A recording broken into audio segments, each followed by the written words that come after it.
জামিয়াতে উলামায়ের এদেরকে 4-5টা আসন দেওয়াটা আমি সঠিক মনে করি না। আর এটা করতে যে রুমিন ফারহানা বঞ্চিত হলো।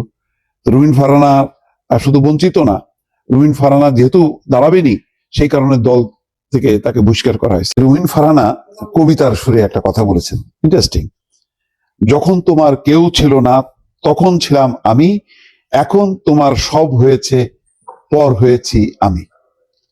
তো আসলে বাস্তবতা তাই, রাজনীতি বড় নিষ্ঠুর, এখানে কেউ কাউকে ছাড় দেয় না। তো রুমিন ফারহানা হ্যাঁ বিএনপির একটা প্রার্থী হইলে অবশ্যই আমরা গণমাধ্যম কর্মী হিসেবে আমাদেরও ভালো লাগতো, কারণ বহু টকশোর আমাদের সঙ্গী। তো আমরা এটা অনুভব করি, রুমিন ফারহানা সোচ্চার ছিল এবং তিনি যা বলেছেন এটা সত্য। গত 8-10 বছরে, অন্তত 15 বছর বাদ দিই, লাস্ট অন্তত 5-10 বছরে মানে আওয়ামী লীগের সময়কালে সোচ্চার ছিল। এবং রুমিন ফারহানার যে পার্লামেন্টে বক্তব্য দিত, লক্ষ লক্ষ ভিউ হতো, মানে টকশোতেও তার বক্তব্য খুব মানে উজ্জীবিত ছিল এবং সবাই উপভোগ করত। এবং তিনি যেটা করতেন সেটা হচ্ছে খুব টু দা পয়েন্ট, প্রিপারেশন নিয়ে আসতেন, তার ফাইল থাকতো, আমরা এগুলো অনেক সময় ঠাট্টা মস্করা করতাম, কিন্তু তিনি কিন্তু ওটা সিরিয়াসলি নিতেন এবং খুব যুক্তিপূর্ণ আলোচনা করতেন। তো তখন এটা সত্য যে অনেক যারা বিরোধী পক্ষের অনেকে ভয় আসতেন না যে তারা হয়রানি শিকার হবে, কিন্তু রুমিন ফারহানা এগুলি তোয়াক্কা করতেন না, তিনি বলে গেছেন। তো তার একেবারে প্রতিকার পাননি তা না, মানে মানে কোনো দলের পক্ষ থেকে উপহার পাননি তা না।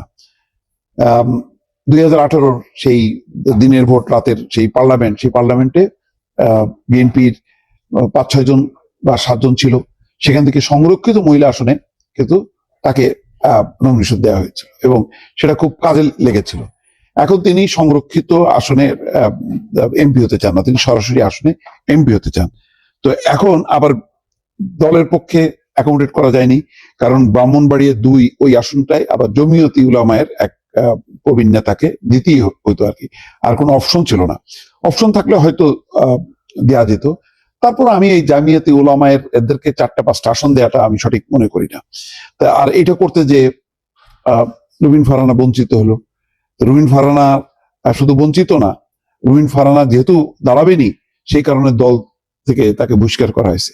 সে কারণে এখন রুমিন ফারহানা যেখানে যাচ্ছেন তার সেই দুঃখ কষ্টগুলো বলছেন, কারণ যতই তাকে দল থেকে বহিষ্কার করুন কেন, এলাকার লোকজন বা দেশের মানুষ সবাই জানে যে রুমিন ফারহানা হচ্ছে বিএনপিরই। এখন দলের আবার যেহেতু শৃঙ্খলার ব্যাপার আছে, এখন যারা আসন ছাড় দিয়ে আবার সেই আসনে যদি প্রার্থীরা থাকে তাহলে বিব্রতকর। যেমন আজকে মাহমুদুর রহমান মান্না আপিল ফিরে পেয়েছেন, প্রার্থিতা মানে আপিল করে তার প্রার্থিতা ফিরে পেয়েছেন। এখন সেই আসনে তিনি বলছেন যে সেখানে আছে, বিএনপির লোক আছে, হয়তো স্বতন্ত্র হিসেবে বা যেভাবে হোক না কেন, এবং তাকে সরে যেতে হবে। এবং তারেক রহমান সাহেব অনেকজনকে একে একে ডেকে ডেকে সবাইকে বুঝিয়ে যারাই তার কাছে আসছেন এবং তারা কিন্তু প্রার্থিতা প্রত্যাহার করেছেন, এটা ভালো নজির।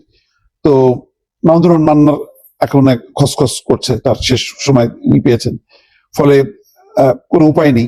আবার রুমিন ফারহানাকে বলি দিতে হলো, এটা ওই সমঝোতার স্বার্থে।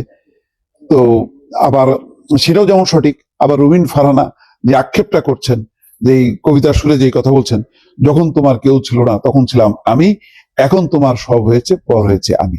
এই দুঃখ কষ্টের মধ্য দিয়েই রাজনীতির জীবন অতিবাহিত হয়, কিছু করার নেই। অনেক সময় দল কঠোর হয় এবং দলের সিদ্ধান্তই শেষ পর্যন্ত মেনে নিতে হয়। এখন রুমিন ফারহানা জানি না, তিনি হয়তো অনেক বেশি কনফিডেন্ট, হয়তো মনে করছেন যে তিনি এমপি হওয়ার পর দল হয়তো তাকে বিবেচনা করতেও পারে। রাজনীতিতে শেষ বলে কোনো কিছুই নেই দর্শক।